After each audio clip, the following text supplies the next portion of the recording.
தேமுதிகவும் தமாகவும் மக்கள் நல கூட்டணியில் இடம்பெறவில்லை என்று மதிமுக பொதுச் செயலாளர் வைகோ தெரிவித்துள்ளார். சென்னை விமான நிலையத்தில் செய்தியாளர்களை சந்தித்த அவர் இதனை தெரிவித்தார். மக்கள் நல கூட்டணியில் அவங்க இடம்பெறல.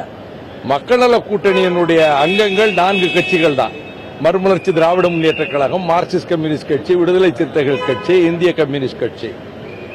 தேர்தலின் போது தேசிய முற்போக்கு திராவிட கழகமும் தமிழ் மாநில காங்கிரசும் தொகுதி உடன்பாடு ஏற்படுத்திக் கொண்டன. அதனால்தான் தேமுதிக மக்கள் நல கூட்டணி, தமிழ் மாநில காங்கிரஸ் என்று இந்த அணி அழைக்கப்பட்டது. அவர்கள் தற்போதைய நிலைப்பாட்டை தெரிவித்திருக்கிறார்கள். ஆனால் எங்களுடைய நட்பும் நாங்கள் பாராட்டி வந்திருக்கின்ற நேசமும் தொடரும். அவ்வளவுதான் என்னால் சொல்ல முடியும். உள்ளாட்சி மன்ற தேர்தலில் மக்கள் நல கூட்டணி எந்தெந்த கட்சி அதெல்லாம் உள்ளாட்சி மன்ற தேர்தல் வரும்போது சொல்றேன்.